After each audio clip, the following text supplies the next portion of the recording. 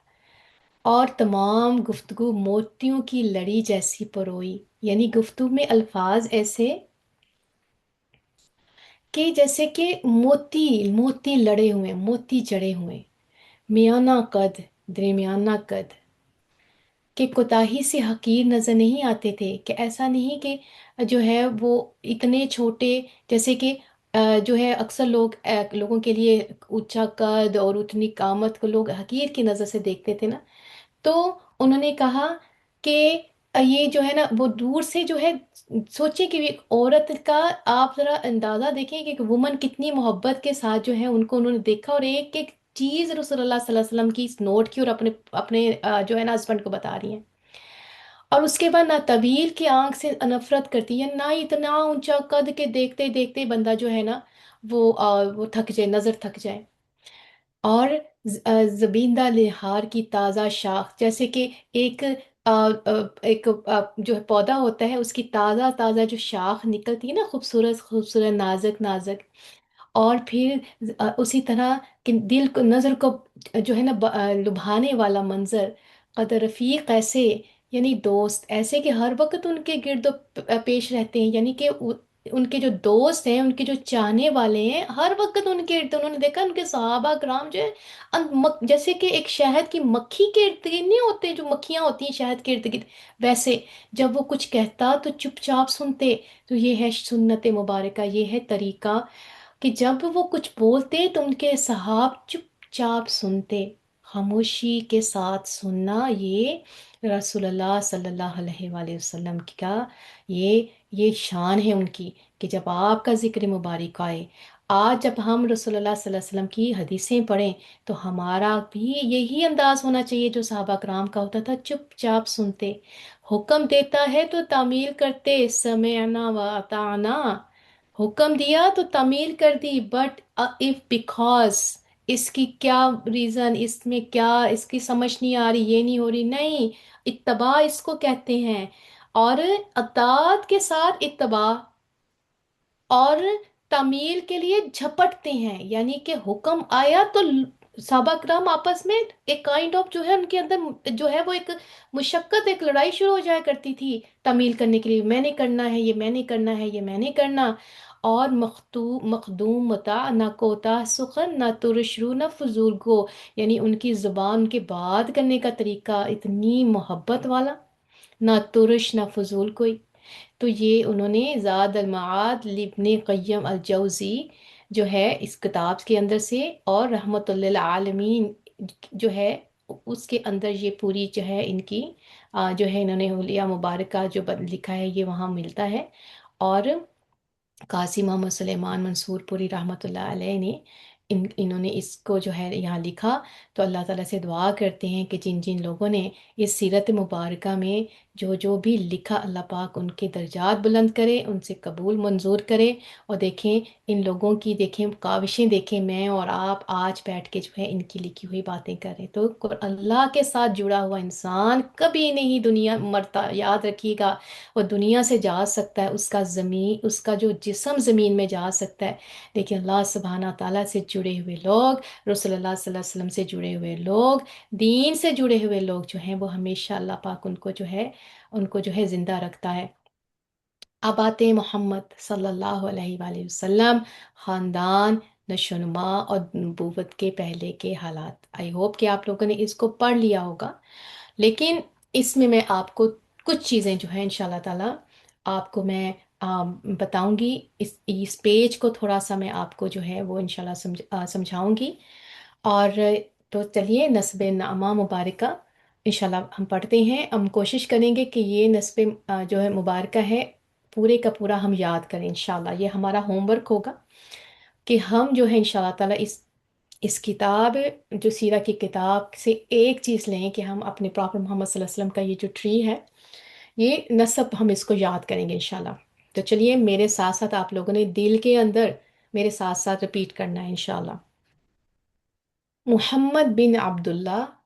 بن عبد المطلب بن ہاشم بن عبد مناف بن قصی بن club بن مرہ بن قاب بن لوئی بن غالب بن فہر بن مالک بن نضر بن کنانہ بن خزیمہ بن مدرکہ بن الیاس بن مضر بن نزار بن معد بن عدنان۔ اور یہ جو بن آتا ہے نا، اس کا مطلب ہے محمد بن بیٹا عبداللہ کا، اور عبداللہ بیٹے عبد المطلب کے۔ یہاں تک تو ہم لوگوں کو پتہ ہے نا کہ ان کے دادا تھے۔ بن ہاشم، عبد المطلب بیٹے ہاشم، اور بیٹے عبد مناف، بیٹے قصی بن، اور بیٹے کلاب، بیٹے مرہ کا بیٹے کعب، بیٹے لوئی کا، اور بیٹے بن غالب، بن بیٹے کس کے فہر، اور وہ بیٹے کس کے بن مالک بن نضر بن کنانہ، اور وہ بیٹے خزیمہ کے، اور بیٹے مدر کا، بیٹے الیاس، اور بیٹے کس کے مضر، جو بیٹے تھے نزار کے، اور جو بیٹے تھے معاد بن عدنان۔ تو یہاں تک جو ہے ہمیں نسب مبارکہ جو ہے ملتا ہے، حالانکہ عدنان کے بعد بھی بہت سارا جو ہے نسب مبارکہ ہے جو جو ہے اس میں کسی نہ کسی قسم کی جو ہے وہ اتھینٹسٹی میں تھوڑا سا جو ہے وہ کلیئرٹی نہیں ہے، تو جس کی وجہ سے ہمیں جو ہے حدیث سے بھی یہاں تک ملتا ہے۔ لیکن عدنان جو تھے وہ حضرت اسماعیل علیہ السلام کی نسل سے تھے، لیکن دونوں کے درمیان کتنی پشتیں ہیں اور ان کے نام کیا کیا ہیں، ان کے بارے میں بڑا اختلاف ہے، ٹھیک ہے۔ تو اس وجہ سے اس کتاب کو جو ہے وہ اس طرح شورٹ ورژن کرنے کا مطلب یہ تھا کہ ہم اس کو اچھی طرح سے سمجھ جائیں۔ لیکن اس سے پہلے جو ہے وہ آپ کو میں تھوڑا سا عرب کا محل وقوع بتاؤں گی، عرب کیا ہے، تاکہ آپ لوگوں کو تھوڑا سا اچھے طریقے سے سمجھ آ جائے، ٹھیک ہے۔ تو پیاری بہنوں، یہ جو ہے نا سیرت نبوی در حقیقت اس پیغام، اللہ کے پیغام کا عملی جو ہے، یعنی کہ جیسے رسول اللہ صلی اللہ علیہ وسلم جو ہے وہ قرآن چلتا پھرتا قرآن تھے، وہ سیرت تھی چلتی پھرتی، رائٹ۔ جسے رسول اللہ صلی اللہ علیہ وسلم نے انسانی جمعیت، یعنی کہ انسانی جمعیت کے ساتھ جو ہے وہ پیش کیا، اور جس کے ذریعے انسان کو تاریکیوں سے نکال کر روشنی، اور بندوں کی بندگی سے نکال کر اللہ کی بندگی میں داخل کر دیا تھا، یہ ٹھیک ہے۔ یہ تھا نبی کریم صلی اللہ علیہ وسلم کا مشن مبارکہ۔ اور چونکہ سیرت طیبہ کی مکمل طور پر تو ہم صورت اس وقت نہیں کر سکتے، اور کہ جب تک کہ اس پیغام ربانی کے نزول سے پہلے کے حالات اور بعد کے حالات کا اگر ہم جائزہ نہیں لیں گے، تو اس لیے ہم اس کو سمجھ نہیں سکتے۔ تو میں پوری کوشش کروں گی، جیسا کہ میں نے بتایا تھا، ہماری کوشش یہ ہوگی کہ آسان الفاظ کے اندر آپ کو میں یہ سمجھاؤں، اور میں خود بھی سمجھوں انشاءاللہ تعالیٰ، تاکہ ہمیں رسول اللہ صلی اللہ علیہ وسلم سے ہم آسانی کے ساتھ اس سیرہ مبارک اور اس کتاب کو انشاءاللہ تعالیٰ جو ہے ہم پڑھ لیں۔ سب سے پہلے ہمیں دیکھنا ہے عرب کا محل وقوع کیا تھا۔ عرب جو ہے نبی کے صلی اللہ علیہ وسلم جو تشریف لے کے آئے، اس کا محل وقوع کیا تھا۔ تو اس میں دیکھ لیے کہ عرب جو ہے نا، عرب کا جو لغوی معنی ہے، اس کا معنی ہے صحرا اور بے آب و گیا زمین، یعنی کہ یہ ڈیزرٹس۔ عرب کا جو لغوی معنی وہ ڈیزرٹ ہے، ٹھیک ہے۔ اور عہد قدیم سے، یعنی کہ پرانے دور سے، یہ لفظ جو ہے، لفظ جزیرہ نمائے عرب اور اس میں بسنے والی جو قومیں تھیں نا، اس کے لیے عرب کا لفظ بولا جاتا تھا۔ تو عرب کا جو ویسٹ ہے نا، اس میں بحرہ احمر اور جزیرہ نمائے سینیا ہے۔ ایسٹ میں نا، مشرق میں جو ہے خلیج عرب ہے، اور پھر ساؤتھ میں جنوبی عراق کا ایک بہت بڑا حصہ ہے، ٹھیک ہے۔ اور اس میں اگر آپ کتابوں میں دیکھیں گے، ورنہ میں آپ کے ساتھ نا اس کا جو ہے وہ ایک جو اس کا میپ ہے وہ بھی شیئر کر دوں گی انشاءاللہ، تاکہ آپ لوگ اس کو بھی تھوڑا سا ہمیں تھوڑا سا اندازہ ہونا چاہیے کہ عرب کا ارد گرد یہ جو پورے کا پورا جو ہے میپ ہے وہ کیسا تھا۔ اچھا، اب ساؤتھ جو ہے، یعنی جنوب میں جو بحر عرب ہے، جو حقیقت میں بحر ہند کا پھیلاؤ ہے، یعنی کہ بحر ہند، بحر کہتے ہیں نا سمندر کو، بحر ہند کا پھیلاؤ ہے۔ اور نارتھ میں، شمال میں ملک شام ہے، اور کسی قدر شمالی یعنی کہ نوردن عراق جو ہے وہ اس سائڈ پہ ہے۔ اور ان میں سے بعض سرحدوں کے متعلق بھی اختلاف ہے، اور اگر اس کا کل رقبہ جو ہے اس کا اندازہ لگایا جائے نا اس کا عرب کا محل وقوع کا، وہ تو 10 لاکھ سے لے کے 13 لاکھ مربع میل تک کیا گیا ہے۔ اچھا، اب ہم دیکھتے ہیں کہ جزیرہ نما جو عرب ہے نا، وہ اس کا طبعی اور جغرافی حیثیت سے اس کی کیا اہمیت ہے؟ اندرونی طور پر یہ چاروں طرف سے صحرا ہے، جو لوگ گئے ہوں گے انہوں نے دیکھا ہوگا کہ چاروں طرف سے نا یہ ڈیزرٹ ہے، ٹھیک ہے، اور ریگستان سے گھرا ہوا ہے، جس کی بدولت، اب آپ ذرا غور کریں، جس کی بدولت یہ ایسا محفوظ قلعہ بن گیا تھا کہ جو باہر کی قومیں تھیں نا، ان کو اس پہ نا قبضہ کرنا مشکل تھا۔ ٹھیک ہے، اب آپ لوگوں کو اندازہ ہوگا کہ کیسے اللہ سبحانہ تعالیٰ نے یہ یہ جو ایریا جو ہے یہ چنا اپنے پیغمبروں کے لیے، ایک محفوظ تھا، سارا چاروں طرف سے جو ہے صحرا کے ساتھ جو ہے وہ اس کو جو ہے نا وہ گھیرا ہوا تھا۔ اچھا، اور جو بیرونی قوتیں تھیں نا، بیرونی قومیں تھیں، ان کا ان پر جو ہے نا قبضہ کرنا مشکل ہو گیا تھا۔ یہی وجہ ہے کہ جزیرۃ العرب کے جو قلب، یعنی کہ اس کے درمیان میں جو باشندے رہتے تھے نا، وہ مکمل طور پہ آزاد تھے، ان کے اوپر کسی دوسری قوموں کا کوئی اثر و رسوخ نہیں تھا، وہ اپنے فیصلے خود کرتے تھے، اور وہ جو ہے خود مختار تھے، اور جو فریڈم تھے۔ اور حالانکہ ان کے ارد گرد دو بڑی اس وقت کی سپر پاور طاقتیں تھیں، اور ان کے لیے اگر یہ رکاوٹیں نہ ہوتی، جو میں بعد میں آپ کو بتاؤں گی کہ رکاوٹیں یہ نہ ہوتی، تو یہ وہ کب سے جو ہے نا عرب کو جو ہے نا وہ کانکر کر چکے ہوتے۔ اچھا، اب اگر اب ہم نے بیرونی طور پہ اب ہم نے دیکھا نا کہ یہ جو بیرونی یعنی کہ آؤٹ سائڈ جو جزیرہ نما عرب ہے، وہ پرانی دنیا کے تمام جو ہے معلوم بر اعظموں کے بیچ و بیچ واقع ہے۔ یہ آپ اس کو میپ کو دیکھیں گے نا تو آپ کو اس کی سمجھ آ جائے گی۔ یعنی یہ خشکی اور سمندر دونوں راستوں کے ساتھ جڑا ہوا ہے۔ اس کا جو ہے جو شمال ہے، وچ از نارتھ، وہ اس کا جو ہے اس کا نارتھ ویسٹ جو ہے نا وہ بر اعظم افریقہ میں داخلے کا اس کا دروازہ ہے،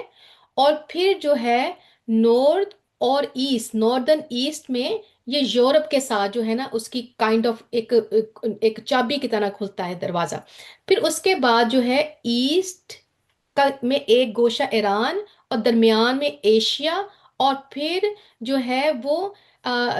جو ہے نا ایسٹ جو ہے ایسٹ کی طرف جو ہے نا اس میں اس کے دروازے کھلتے ہیں، یعنی کہ سمجھے کہ یہ درمیان میں ہے نا، تو اس کے ڈفرنٹ دروازے جو ہے نا وہ اس طرح اس کے ساتھ یہ کنیکٹ ہے باہر کی دنیا کے ساتھ، ٹھیک ہے، اور پھر اور ہندوستان اور چین تک یہ پہنچ جاتا ہے۔ اسی طرح ہر بر اعظم سمندر کے راستے بھی جزیرہ نمایاں عرب سے جڑے ہوئے ہیں، تو یہ ایک دل ہے، اور یہ ساری پوری دنیا اس کے ساتھ جو ہے نا وہ جو ہے نا بر اعظم سمندر کے ساتھ جزیرہ نما کے ساتھ جڑی ہوئی ہے، اور ان کے جہاز جو ہے جب عرب کے بندرگاہ پر براہ راست لنگر انداز ہوتے ہوتے تھے، تو اب آپ کو سمجھ آ گئی کہ کس طرح سے یہ اللہ تعالیٰ نے ان کو جو ہے پانی کے ساتھ، اس کے بعد صحرا کے ساتھ جو ہے نا درمیان میں اس کو جو ہے نا محفوظ کر کے رکھا ہوا تھا، ٹھیک ہے۔ اب یہ دیکھیں کہ اب اس جو ہے اس کے جو ہے یہ جو اس کا جغرافیہ محل وقوع کی وجہ سے جزیرۃ العرب کے جو ہے وہ نارتھ اور جو ہے ساؤتھ جو حصے تھے نا، وہ مختلف قوموں کی جو ہے نا وہ گزرگاہ بھی تھے، رہائش بھی تھے، اور تجارت اور ثقافت اور اس کے لین دین کا مرکز تھے۔ تو یہاں سے آپ کو عرب کا جو ہے آپ کو جو ہے اس کے یہ کتنا قیمتی قیمتی یہ سرزمین ہے، اس سے آپ کو اس کی سمجھ آ جائے گی۔ اچھا، اب دوسری چیزیں جو آپ لوگوں نے سمجھنی ہیں وہ یہ ہے کہ عرب کی قومیں، کیونکہ آپ کو پتہ ہے قوم اور قبیلے عرب کے جو ہے نا ان کا بہت زیادہ جو ہے ہم نے دیکھا کہ نسب کو یہ دیکھیں کہ کس طرح سے جو ہے نا یہ نسل در نسل اور نسب جو ہے وہ چلتا ہے۔ تو اس میں آپ دو چیزیں سمجھنی ہیں کہ عرب جو ہے نا، جو مورخین تھے، جو ہسٹورین ہے نا، انہوں نے نسلی اعتبار سے عرب کی اقوام کی 3 قسمیں بتائی ہیں ہمیں، 3 طرح کی عرب قومیں تھی۔ عرب بعیدہ تھا، یعنی وہ قدیم عرب قبائل تھے جو قومیں اب ختم ہو گئی ہیں، ان میں سے بلکہ کوئی انفارمیشن بھی نہیں ہے۔ اور یہ جیسے ہم نے عاد کی قومیں پڑھی، اب آپ لوگ نا مجھے ٹیکسٹ میں بتاتے جائیے گا کہ جو لوگ ٹیکسٹ کر سکتے ہیں نا مجھے، ہم نے عاد کا قرآن پاک میں پڑھا تھا، عاد، سمود، عمالقہ وغیرہ جو ہے نا، یہ جو ساری ہم نے قوموں پہ عذاب آئے ہوئے تھے نا، وہ پہ جب پوری کی پوری قومیں مٹ گئی نا، تو یہ جو ہے نا وہ عرب آربا تھے، ٹھیک ہے؟ اب ان کا کوئی بھی کسی قسم کا جو عرب بائدہ جو تھے ان کا کوئی نام و نشان نہیں۔ نمبر ٹو، عرب عاربہ، عین را با ہا، عاربہ یعنی وہ عرب قبائل جو یورپ بن جشیب بن قحطان کی نسل تھے انہیں قحطانی عرب کہتے تھے۔ اچھا، اس کے بعد ایک تیسرا ہے وہ عرب مستعربہ، یہ وہ عرب قبائل تھے جو حضرت اسماعیل علیہ السلام کی نسل سے، ٹھیک ہے؟ تو تھوڑی ساری چیزیں میں آپ کو بہت زیادہ تفصیل نہیں بتاؤں گی، صرف کچھ چیزیں بتاؤں گی جس سے ہم آگے جب چلیں گے اور وہی نام آپ آگے یہاں اس کتاب میں پڑھیں گے تو آپ کو سمجھ آ جائے گی کہ ہاں اب ناؤ اٹ میک سینس کہ یہ کون لوگ تھے، رائٹ؟ تو عرب مستعربہ یہ وہ عرب قبائل تھے جو حضرت اسماعیل علیہ السلام کی نسل سے ہیں، انہیں عدنانی عرب کہتے ہیں۔ یہاں اب آپ یہاں اینڈ پہ آپ نے دیکھا ماد بن عدنان سے ختم ہو گیا، تو ہم نے عدنان کی نسل سے ہی اب آگے پڑھنا ہے۔ تو یہاں تک پہنچنے کے لیے مجھے آپ کو یہ سارا تھوڑا سا جو ہے بیک گراؤنڈ بتانا تھا کہ عرب عاربہ جو ہے یہ اصل میں جو ہے، عرب مستعربہ جو ہے اصل میں یہ لوگ جو ہیں یہاں سے جو ہے عدنانی، عدنان جو ہے اس کو عدنانی عرب کہتے ہیں۔ آپ لوگوں کو سمجھ آ گئی یہاں تک؟ جی ٹیکسٹ میں آپ بتائیے مجھے، یہاں تک آپ لوگوں کو بات کلیئر ہوگی نا؟ ٹھیک ہے۔ اچھا، اب دیکھیں عرب عاربہ جو تھے نا، عرب عاربہ جو ہم نے بتایا تھا کہ یشیب بن قحطان کی علاج سے قحطانی عرب کہتے تھے، ان کا اصل جو جگہ تھی نا وہ ملک یمن تھا، ٹھیک ہے؟ یمن تھا، اور یہاں ان کے خاندان اور عقیدے مختلف شاخوں میں پھیلے ہوئے تھے، اور انہی میں سے دو قبیلے ایسے تھے جو بہت بڑی ان کو شہرت ملی، ان کو ایک کو حمیر کہتے ہیں اور دوسرا کہلان۔ جو کہلان ہے نا اس کی مشہور ان میں سے جو ہے نا کچھ آپ کو سامنے میں دو ان کے قبیلوں کا نام بتاؤں گی جو آپ لوگوں کے لیے سنے ہوئے ہیں، وہ ہے اوس خزرج، ٹھیک ہے؟ اور بھی بہت سارے تھے لیکن ہم اوس اور خزرج کی بات کریں گے کیونکہ ہم نے قرآن پاک میں بھی ان قبیلوں کا بار بار ہم نے ذکر پڑھا تھا، رائٹ؟ جنہوں نے آگے چل کے ملک شام کے اطراف میں پھر بادشاہت قائم کی اور آل غسان کے نام سے مشہور ہو گئے۔ اچھا، پھر جو عام کہلانی تھے نا، کہلانی جو تھے انہوں نے پھر نا بعد میں یمن چھوڑ دیا، اور پھر وہ جزیرہ عرب کے جو میں نے اتنا سارا آپ لوگوں کو اس کا جو جغرافیہ بتایا ہے اس کی ارد گرد مختلف حصوں میں پھیل کے انہوں نے ڈفرنٹ ڈفرنٹ قومیں جو ہیں وہ آباد ہوگی، ٹھیک ہے؟ اور پھر اس کے بعد جب رومی مصر اور شام یہ وہ اس وقت کی سپر پاور طاقتیں تھیں جو ارد گرد تھیں، انہوں نے کیا کیا کہ رومیوں نے مصر شام پر قبضہ کر کے اہل یمن کی تجارت جو تھی نا بحری راستے پہ اپنا تسلط جو ہے نا جما لیا۔ اب آپ یہ جو ایران اور یہ ساری چیزیں آج کے دور میں اب کر رہے ہیں نا کہ کس طرح جہاز نہیں جانے دیتے اور جو ہے وہ بحری جہازوں کو روک دیا جاتا ہے، رائٹ؟ تو اب آپ کو سمجھ آئے گا کہ عرب جو تھا اصل میں پوری دنیا جو ہے اس کے ساتھ جو ہے نا وہ جڑی ہوئی ہے، ٹھیک ہے؟ اور اور پھر اس کے بعد انہوں نے کیا کیا کہ جب انہوں نے قبضہ کیا تو بڑی بڑی جو شاہراہیں تھیں جو اس وقت کے یہ جو عام جو کہلانی قبائل تھے جو اس کو یوز کرتے تھے اپنے تجارت وغیرہ کے لیے، انہوں نے کیا کیا جب اپنا دباؤ بڑھایا تو کہلانیوں کی تجارت تباہ ہو گئی۔ اب آپ کو یہاں سمجھ آئے کہ جب باہر کی قوموں نے آ کے رومیوں نے جب قبضہ کیا تو انہوں نے پھر جو ہے کہلانیوں کی تجارت تباہ کر دی۔ اب اس کے بعد کیا ہوا کہ مگر ہم حمیری قبائل جو تھے اپنی جگہ برقرار رہے، اور اس کے بعد جو ہے پھر اب ہم پڑھیں گے کہ انہوں نے ان میں سے جو ہے سالبہ بن عمرو اس نے حجاز کا رخ کیا، اور پھر اس کی نسل الاولاد جب بڑی ہوئی خاندان مضبوط ہوا تو وہ مدینہ کی طرف آیا اور اسی کو امتن بنایا، اور وہ اسی سالبہ کی نسل سے اوس اور خزرج جو سالبہ کے صاحبزادے حارثہ کے بیٹے ہیں۔ تو یہ چند الفاظ مجھے آپ کو میں نے بتانا ہے تاکہ آپ لوگ جو ہیں آپ کو اس بات کا سمجھ آ جائے کہ ہم لوگ جو ہے نا یہ جو اب آہستہ آہستہ جو ہے پھر عدنان سے ہم شروع ہو جائیں گے۔ اب ہم نے یہ دیکھنا ہے عرب مستعربہ جو حضرت جو ہے ابراہیم علیہ السلام کے اصل عراق کے شہر اور کے باشندے تھے، ٹھیک ہے؟ یہ ہم نے اب آگے ہیں کہ حضرت عدنان جو تھے وہ پھر ڈائریکٹ جو ہے ان کا تعلق جو ہے حضرت ابراہیم علیہ السلام کے ساتھ تھا، اور ہم اب ابراہیم علیہ السلام سے شروع کریں گے۔ یہاں تک آپ لوگوں کو سمجھ آئی؟ میں اتنا ہی آپ لوگوں کو آسان کر سکتی تھی کیونکہ یہ بہت کمپلیکیٹڈ ہے، تو انشاءاللہ جب آپ کے یہ جو ہے مسلس آپ کے ڈیولپ ہوں گے نا سیرہ کو پڑھنے کے لیے، اور الفاظوں کا آپ کو جو ہے تھوڑی سی سمجھ آنی شروع ہو جائے گی، ناموں کی سمجھ آنی شروع ہو جائے گی، تو آپ کے لیے انشاءاللہ تعالیٰ جو ہے وہ ایڈوانس لیول کی سیرہ پڑھنا بھی آسان ہو جائے گا، ٹھیک ہے؟